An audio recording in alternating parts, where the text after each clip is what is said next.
Première. Émission de Chloé Sarrame. Émission de Chloé Sarrame. Première émission de Chloé Sarrame. Une émission du Chloé Sarrame. Ah, j'ai oublié. J'ai oublié, François.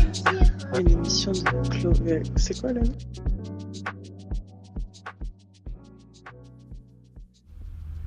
All I do is write, rap, scribble, scat, wear long coats with pressed slacks, topped off with fly hats. Long time I've been above the smoking cap. In any season, pick one. Never present in trends. Horatios induce fellatio when I step. Told that man we're just friends.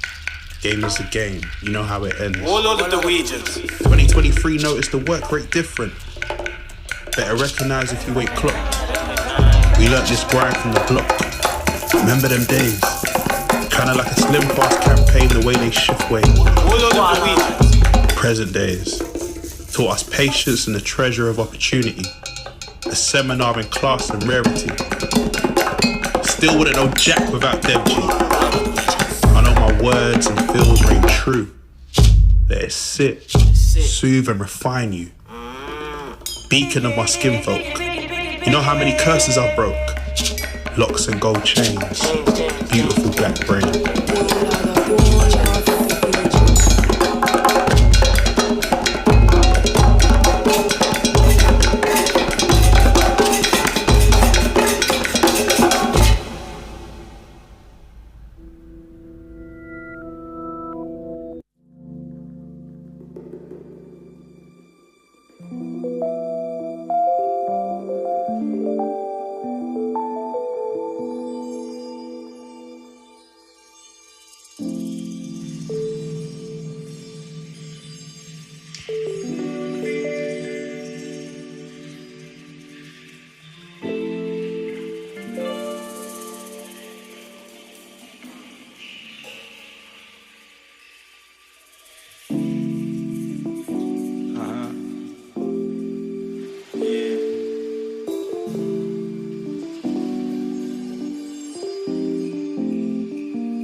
Lies they spreading on the nose.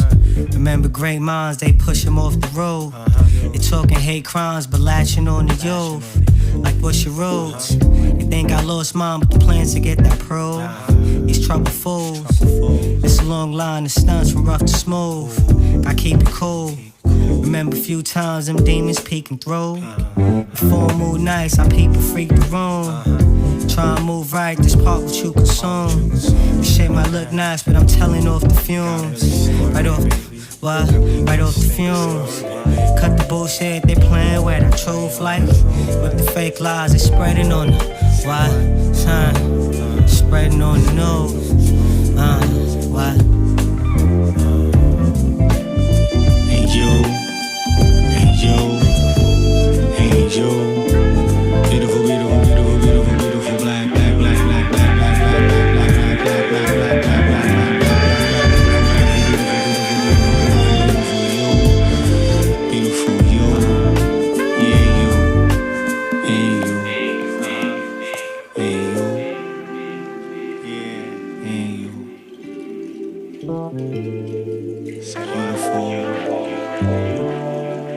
Beautiful, beautiful, yeah.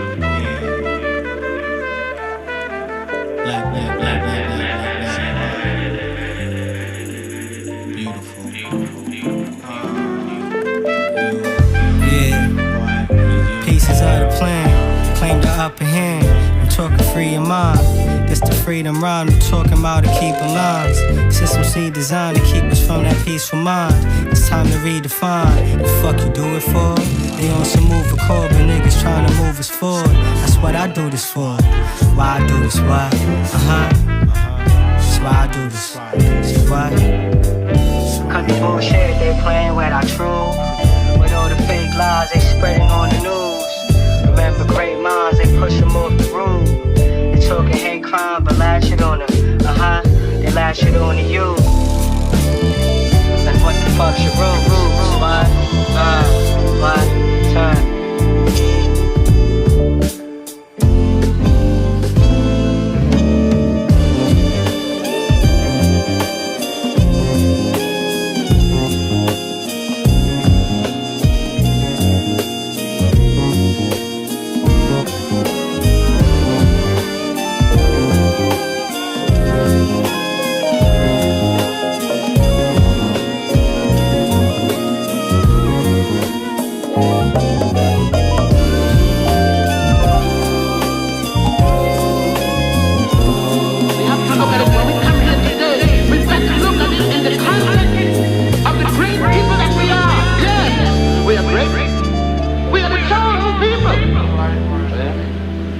You doubt me? Say, I am the chosen people. Just say, I am the chosen. You're chosen. Just say it and feel it and mean it. And you're chosen. What we have not yet learned is that the positive image of oneself becomes oneself. Yes? And we did not know the positive image because we did not know these facts. These are the things that we must know. We do not have to feel sorry. We don't have to be afraid to go up to the altar. Hello à tous. C'est Chloé Sarrame pour Première. C'est une émission aujourd'hui un peu particulière, un peu improvisée. On n'était pas censé la faire, puis on l'a fait parce que l'artiste que je reçois aujourd'hui est de passage express à Paris pour une date ce soir. Et d'habitude, je fais toujours un petit speech pour parler de mon mood et le présenter, mais voilà, ça va être encore improvisé aujourd'hui.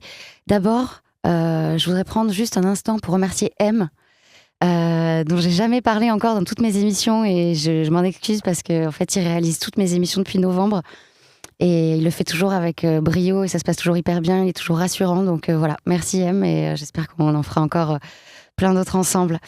Aujourd'hui, je reçois donc Goya Gumbani, qui vient de sortir son dernier album. Sorry, I'm speaking in French, but I'm saying only gentle things. No, it feels like it.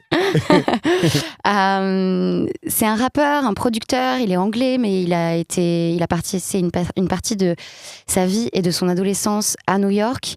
Il sort donc pas son premier album, mais en tout cas son premier sur le label Ghostly International, qui est un grand label indépendant, mais un label américain, un beau label américain.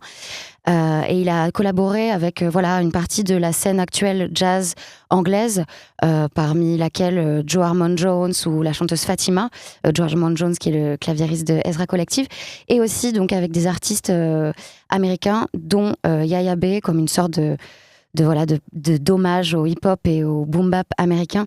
Et donc, je suis ravie de le recevoir aujourd'hui dans les studios de Rinse pour parler de cet album et pour parler de la date qu'il va faire ce soir à la Boule Noire. L'émission est préenregistrée, sera diffusée après. Mais ceux qui ne pourront pas être là ou ceux qui iront pourront avoir des petits insides autour de la date de Goya. Donc, thank you, Goya, for being here. Thank you for having me. We were such in a rush, but we made it. I'm glad. Best. These are the best ones. Yeah. I really love French. It sounds so soft. You don't have an English accent. You sound like no accent. I'm from Brooklyn. Yeah. People telling you that you have an American accent, a Brooklyn accent? Not really. I don't really know. I feel like people know I'm from Brooklyn, mm-hmm. but as soon as they hear me speak, when they see me, they don't really know where I'm from, and then I start speaking, and they're like, "Oh, you from America somewhere?" I'm like, "Yeah, Brooklyn." You have friends, Brooklyn-based, still like have a community there? Yeah. You know, I got like, there's like all my families there. Got a lot of, I got a lot of family and friends. Yeah.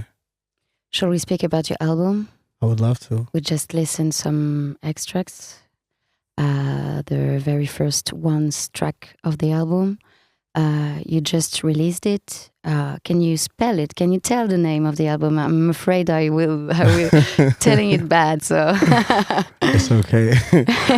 Now the name of the album is Warlord of the Weegians. Yeah. Where does the title come from? The title is kind of just like my OD to like loafers, the actual footwear, and just like how I don't know how just over the years me and this one shoe have become so acquainted. I kind of wanted to make an album that kind of like kind of showed my appreciation for the shoe. I kind of got the name of the album from this like text about Miles Davis, and like it was kind of about his love for like loafers and his love for style and his like exceptional musical just talent, skill. So I kind of wanted to kind of play on like that a little bit, as like just my love for music and my love for like style. So that's kind of what the name represents. We're going to talk about your style afterwards. Where did the idea of the album come from? Did you want it to do an album? Did you started to just making tracks and then you said to yourself, okay, I have a record? How did it go? When I first started making it, I wasn't sure what I was making. I kind of was making tracks, but I wasn't making tracks for the album. I was kind of just making tracks to kind of sonically figure out where I wanted the album to land. I kind of just wanted to make something that was like really kind of not too hardly like using a lot of samples. I just wanted a lot of like real musicianship. Mm-hmm. More because I kind of was touring for like 2 years prior to the album, like 2.5 years. And a lot of the shows I was playing with a 4-piece band anyway, and I was just like, we was kind of like transcribing the sample music like all of my other previous catalog. We were just remaking that. And I was like, it would be dope to like make something that kind of didn't have any like, that wasn't kind of boxed in to a sample, like something that me and my band could kind of create and like make from like scratch. So that was my like intention. And I felt like that was also me just growing as like a like artist, like musically, and like also my like understanding and like appreciation for like music has like grown so much over like the years. So it was like, it kind of was a very thoughtful and thought out idea and like album before it was just like, whereas before I used to just make music and then be like, okay, this works with this works with this, but this, when I made the album, I was like, nah, I made the first track, which is the one that you just played, Beautiful Black. That was the first song made. And I had made a few songs prior to that, but I made that song and I was like... Did you made it for your mother or something like that? Nah, Beautiful Black, I made for me. I made for like a younger version of my like self. I was listening to like a lot of like artists like Mos Def and like Curtis Mayfield and like guys like that. And a lot of their like music, the like messaging was like kind of self-love, like being black and like trying to exist in like the world and kind of like find the root and hold on to the root of who you are. Kind of, I wanted to make something kind of like a Umi Says by Mos Def that kind of like would motivate not only like a younger version of me, but like also other people coming up in the diaspora that might be thinking and going through stuff like that, Mos Def works a lot with instruments on his recording as well on the stage. So as you said, touring can like change the way you're working on your music, can influence you to make new music? Definitely. Okay. Definitely. You're an artist and you're also a producer. Did you produce some tracks on the record? Nah, on this album, I didn't produce anything. I don't know how to play any instruments confidently. Like, I'm still like a sounded out kind of like guy. So on this specific album, no, I didn't actually produce anything, but I sat closely with all of the instrumentalists that was kind of playing the instruments, and I sat with them, and I was kind of just like directing, like, yeah, like, I wanted to go in this, I wanted to go this way, I wanted to go that way. And a lot of the guys I like worked with, and a lot of the girls and everyone I kind of worked with on there, they were really, really like patient, and they really like kind of just gave me the floor to kind of like be as expressive, even though I couldn't really strum the guitar per se. You know? When you produce, you compose some tracks? Yeah. And what do you use to compose? A piano or a keyboard? I'm actually a sampler. I'm like, originally I come from like MPC culture, so MPC, SP, SP404 culture. Do you bring one on stage? Yeah, so on stage for the green tea, if I'm doing solo, I'll have the SP and I'll have this little chaos pad, which is pretty much like it kind of just like adds effects to your like voice. So I use that a lot. I use a combination of like those. But yeah, I come from the schools of like Jay Dilla and DiBiase and like the SoundCloud LA beat scene type of dude, you know. Do you consider your voice as an instrument? Definitely. More so than ever. That's what I tried to do with this like album. This album, I was like, nah, I'm about to really, you know, because the voice is an instrument, you know, and I feel like sometimes I like grew up rapping, so, you know, rapping is about like, you know, like just like rapping.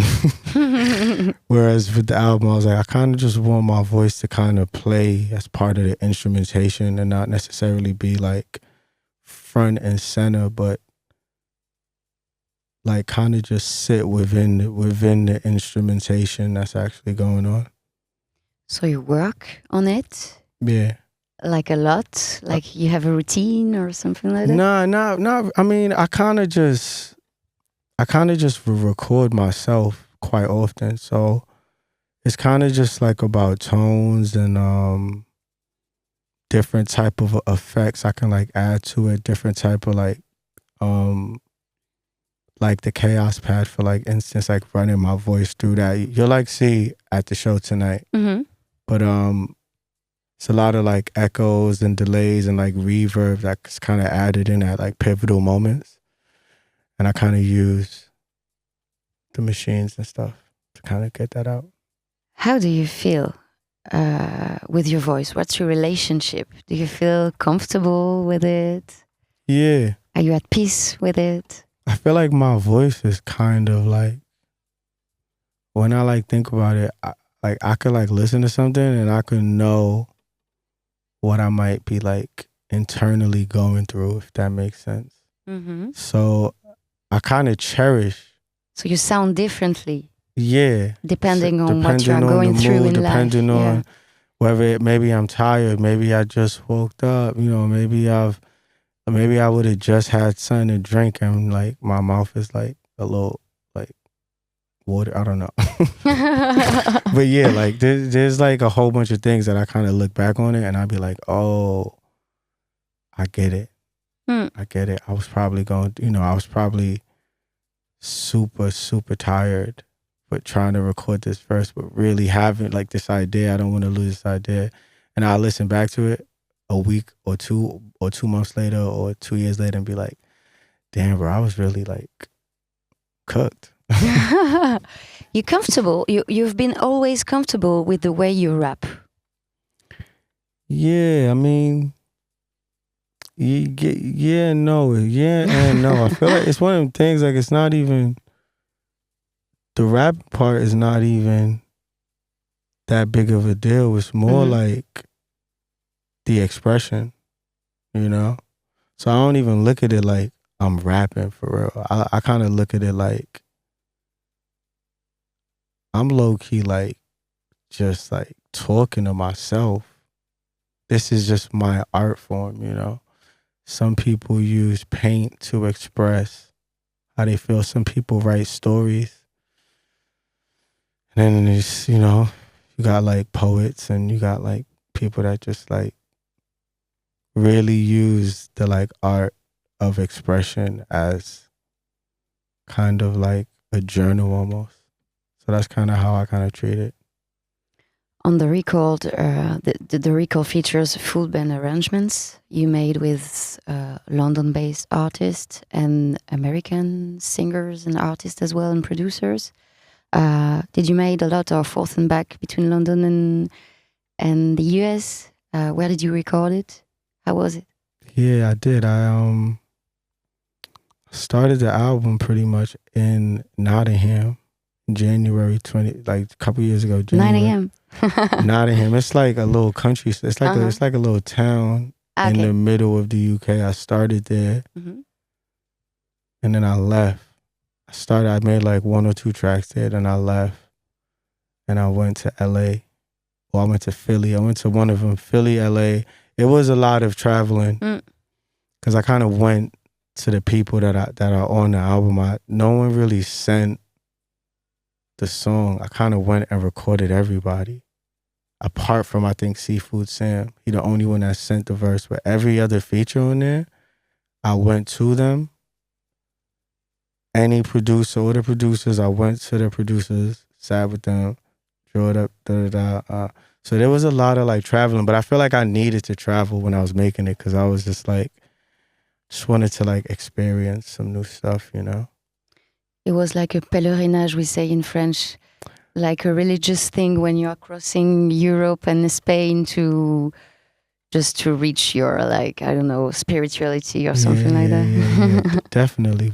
What is that? How do you say that? Pèlerinage. I don't know I don't know the translation in English, but it exists for sure. Pèlerinage. Exactly. When you said some things about how you started to make the record, when you start to work on music, do you set specific times to work on the music, or is it just totally spontaneous? Spontaneous. Always. Yeah. I don't like to put time on it. I feel like it's one of those tricky ones where sometimes the inspiration could hit at any moment. So, and that's kind of why when I made the album, I did a lot of traveling to people because I could have just got the studio and then, you know, told people to come, but I felt like I would have been on the clock. And I feel like the art didn't really deserve that. It didn't deserve to be rushed in any type of capacity. You know, I didn't rush it in, like, every part took mad long. Hence why the album took like 3 years, because every part I was like, I'm about to go to everybody and like get this. And kind of just wanted to, I just felt like there was a level of like in real lifeness that needed to kind of take part, and I was willing to go to the end of the earth to kind of fulfill that, you know. So I feel like I got something really beautiful out of it in the end. So your approach to songwriting, it's happening when you're in the studio with another artist, or you have like lonely times to just write notes on your iPhone or something like that? I kind of just lock in. I just go into the, like I don't need much to make a studio. Just need a mic, okay, and like an interface and a laptop and some headphones. I could literally sit in the corner and I could turn this into a little. You could do it now. I could do it right now if I wanted to. So. Okay, let's do this.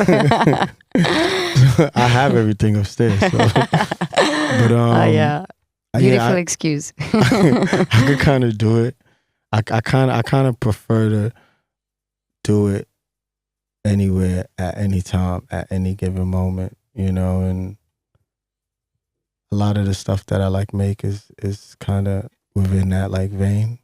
And yeah, I don't really have dedicated time to it. You know, I try and just be like, okay, I'm making music today and tomorrow. So for 2 days, I'm just like, and I might make something. I might make something, stop, cook some food, stop, play some PlayStation, then go back to it. You know, but like, I'm like in that mode where I'm like, I'm not even gonna get distracted with the outside world too much. You know. The bio for the album starts with the following sentence. Goya Gumbani loves getting dressed, guided not by stylists or trends, but his own research and self-expression and an excitement for fabrics, fits and fundamentals. Do you visualize your outfit before getting dressed? Never. Do you visualize your music before making it? Never. Okay. They both kind of just come to me. In the moment. I be trying to get dressed like days in advance, and it just never works, bro. It never busts the outfits. It's just never, it never hits its like its peak, you know. I don't know why that is. I feel like getting dressed for me is like a mood and like a feeling, and depending on how I'm feeling that day, it's depending on what kind of fit it's gonna be. You know what I mean? Mm-hmm. So like traveling, I hate it. Cause I'm like limited. Yeah. I'm limited to what I got. You know what I mean? Like. But it's not the same with music. Nah. Well.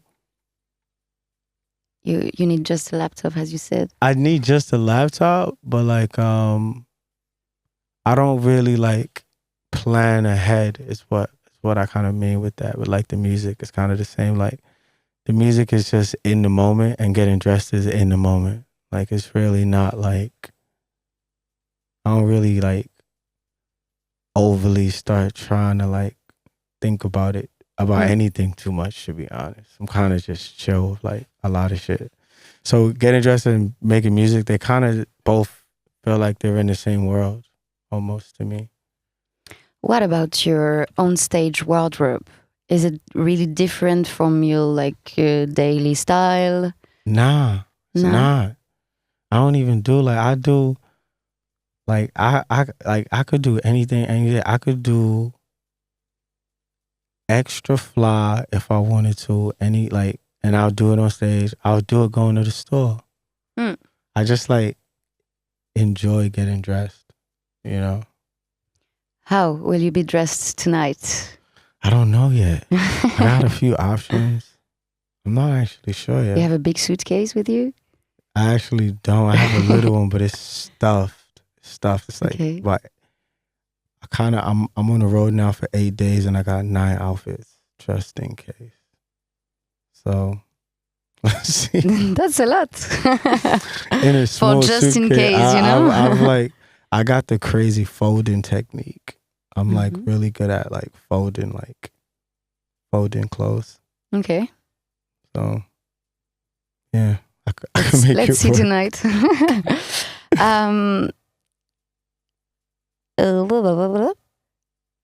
Do you prefer being on stage or in the studio? Studio. Prefer the studio. How long did it take you to find your sound? Do you think you found it now? I feel like nah. I feel like music is a reflection of like one's own life, and in life you continuously grow, you continuously evolve. Your taste evolve as well. You know what I'm saying? I feel like the music will also do that. When I first started making stuff, like I wasn't thinking about no jazz chords or jazz progression. I was like, oh man, I gotta get these beats that got no drums.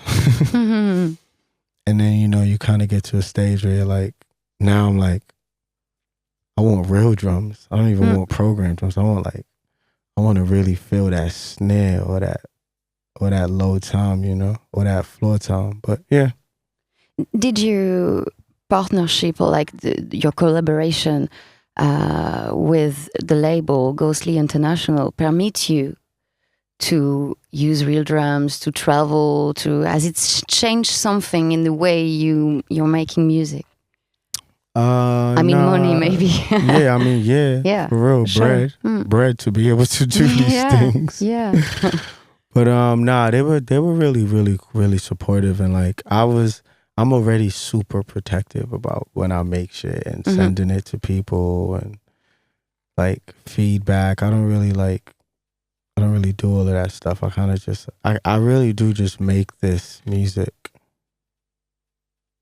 Like a high percentage of it is for myself. It kind of keeps my mind ticking. You know what I mean? But they were cool. They were really like supportive. They didn't really say anything. They kind of were like, you can do samples. Because at first it was going to be a sample-based project. Yeah. And then I started making it and I was like, actually, I don't think it's going to be a sample-based project, actually. So I kind of just moved the needle. I pushed the needle. I pushed the needle to kind of just like push myself for real. So I was like, I'm going to make this album without samples because I've never made an album without samples. And I really appreciate music on a whole different, level than I did when I was like younger. And do you mean you listen more music without samples now than you used before? Nah, I still listen to both, but like I could really appreciate the original now. Yeah. You know? It was one thing like someone manipulating a song and like that was already mind blowing, but then when you saw how they were making the music in the 70s and the 60s with just instruments, your mind blows even more and you're like, wait, this is a whole realm I never even really thought about, like musically.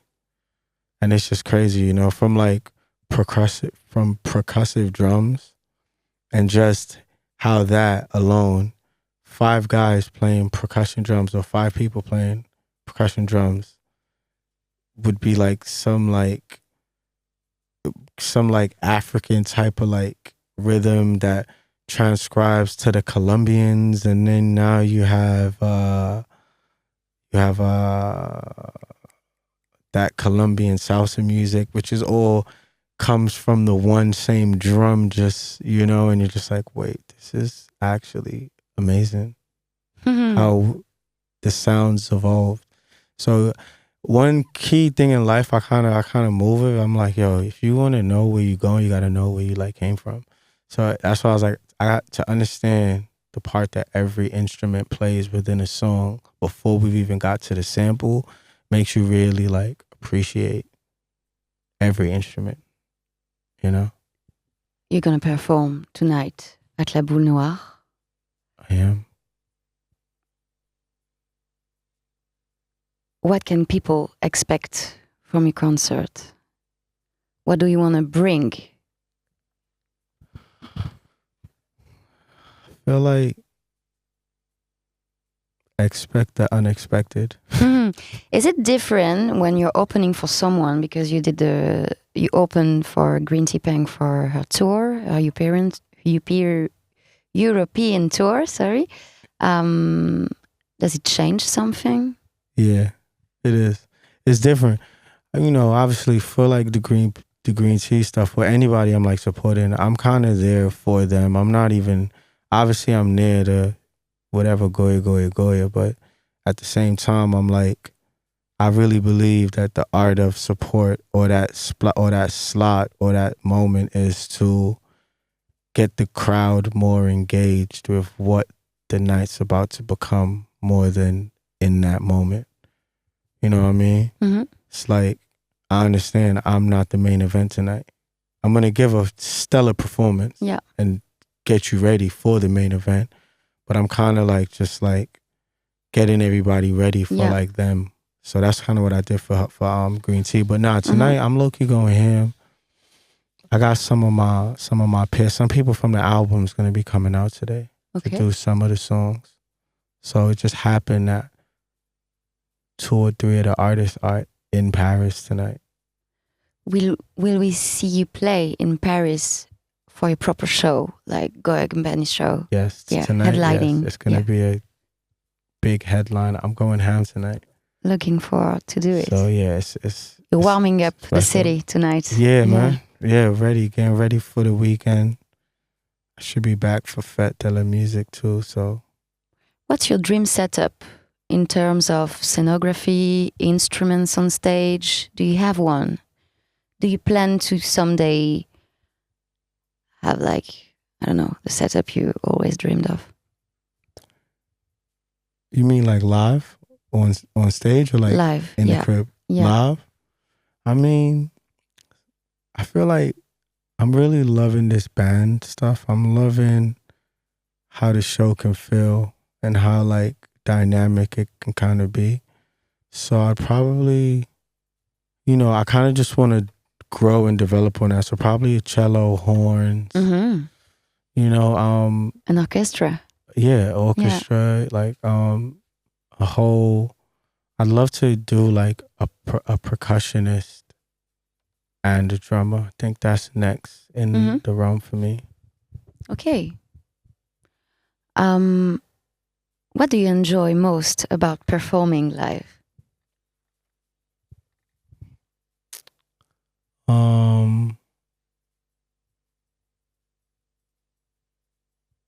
The connection between the people.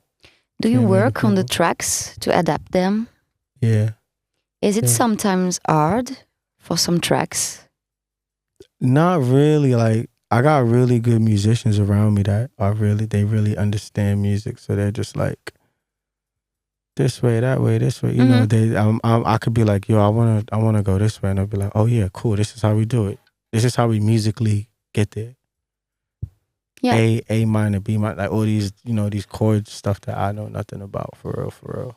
So you never decide to not play a track because it was maybe too produced or too hard to adapt for the stage? Nah. There's a few songs that I probably picked over others because it was maybe a little bit too different, or maybe the drums, would feel a little bit too different if it wasn't the exact drum. But not really. I feel like you're always figuring this out. It can always be done. Okay. Do you have a pre-show routine before going on stage?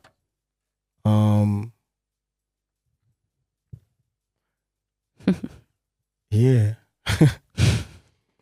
Like to drink some coconut water with tequila. Like to have at least a glass of that before I kind of go on stage. I ain't gonna lie, it depends. It really depends on the vibe. So like the last few shows, I kind of just like, I would be like not in the venue, and then I would just walk in the venue and walk straight on stage. Like that's kind of been kind of like cool recently. It's kind of like, I feel like a wrestler. I feel like, yeah, it's kind of crazy. But it kind of depends. Like, we're like the guys, if I'm with like the band, I'll pull everyone in, you know what I mean? We're like, hey, love, do a little prayer, just, really like bask in the moment. I'm going to ask you last quick questions to end up this interview. What are you listening to at the moment? Right now, I've been listening to Roy Ayers, Gotta Find a Lover. Can't remember the album. Roy Ayers, Equability or some shit. I can't remember. And I'm listening to a lot of Michael Franks. Pop music. It's like soft pop or some shit. I don't know. 17-ish. Yeah. 70, sorry. Yeah. 70s, yeah. 70s, 80s. He's lucky 80 now. He's about to be 80. But yeah, I've been listening to him. He's just really like calm and like soothing. I've just moved house. So I've kind of just been cleaning and just been listening to like really soft shit. what's the band you've recently seen live? What? The last one? Or artist, band or artist? The last concert you went to? The last concert was, I saw Brian Jackson at We Out Here and Andre 3000 with Carlos Nino. Whoa, in LA? Nah, in London. Oh, wow. Then I met. They did it. They made it. Yeah, they played in London. Not in Paris, never. Andre? He ain't playing in Paris yet? Last summer, yeah. Okay, But yeah. like not recently, yeah. Yeah, I saw that. No, that was like last summer I saw him, but I met Carlos Nino. Like I was playing at Lot Radio in like New York, and he was playing right like after me, and then we like spoke, and he was like, yo, like, I don't know, I just kind of fuck with you, and he brought my album. He brought 5 copies of my album there and then. He was like, look, I don't know, I just feel like I'm gonna just listen to the music. He knew that you will be there, not even? Nah, he didn't know. It was just an alignment. We had never met, never spoke. He'd never even heard of me. But he was just so down to earth, and I was like, damn, bro, you're really special to me. Anyway. Are you maybe gonna work together? I would love someday? to. Yeah. I would love to. He's a really good producer and musician, yeah. What kind of concert goer are you? What do you expect from a live show when you attend one? Effort. Yeah. You know, it depends. It depends who I'm going to see, you know. I kind of I just love all type of live music. Sorry. I love all type of live music, so kind of going open-minded, you know. Probably gonna stand in the back. Yeah, you're the guy on the back. Just in the back. Yeah. I might be in the middle. If it's the right vibe, I might try and smoke inside just so I could just get there with you. Okay. But yeah, it's not real. I'm not really that guy that goes to the front anymore unless I'm performing and I've got the pass to stand the other side of the gate. Yeah. With age, you go to the back now. Yeah. With age now, I'm just in the back taking it in. Where I'm standing where the sound is like perfect, where that shit hits perfectly, you know. What would your ideal audience be like as an artist, as a performer, when you're on stage? What do you expect? What do you expect from them? I don't really expect too much. What I would like is I just like people's attention. Just like you to kind of be there and, you know, take it in. Obviously, sometimes you have to, people talk through your set, which is also just how it goes sometimes. But it's kind of nice when people are just like locked in with you, you know. Why do you make music? Is it a need, a personal challenge, a way to feel better? Everything? Maybe something else? Yeah, kind of all of those things. Money? kind of all of those things. Mm-hmm. I mean, money's an interesting one. Like, I don't know, like, it's definitely not always for the money. It's the fucking music industry. Yeah. Cannot be in this for the money, clearly. Not like doing it. You gotta be an executive. Anyway. I kind of do it for all of those reasons, but I feel like music's one of them things I feel like probably the only thing I can kind of like rely on to like always keep it a buck, you know? If I like look into it deep enough, it's always like been like a mirror. Music is like a mirror being held up to you, but like one that you can't just walk around. It's just like there. It's like present. It's like there. You're just like looking at yourself. Why? And you're seeing everything behind you as you keep moving through life, but it's like in your face. So, yeah. Is it a way to heal as well? Definitely. When you listen to it as well from other music from other artists? Definitely. Is Heal, self-love, gratitude. It kind of does a lot, you know. Is there an artist you find inspiring on stage? Whether because of their stage setup, costumes, energy, collaborators, musician on stage? I really love Pink Sifu. Pink Sifu live. Never saw him on stage. You never seen him on stage? No. Yeah, he's dope. He's got so many sides. So many sides to Pink Sifu. But yeah, he's probably that like person.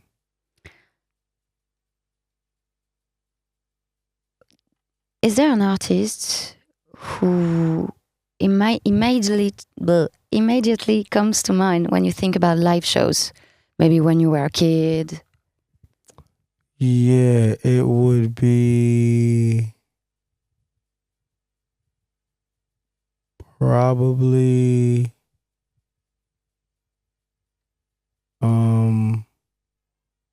Gil Scott-Heron. Mm-hmm. Okay. Yeah. Who was the artist you first saw live? First ever artist I saw live? Oof. Who the hell was that? Damn, that's crazy. I feel like maybe Michael Jackson, for real. Oh, wow. Maybe Michael Jackson. In New York? In New York, yeah. I feel like my mom may have taken me to see that back in the day. Yeah, you're a lucky one. Yeah, I think so. Okay. Are you listening live albums? Yeah. Okay. Is there one album you love listening to alone, but wouldn't want to experience live in a crowd? You keep his or her music for yourself.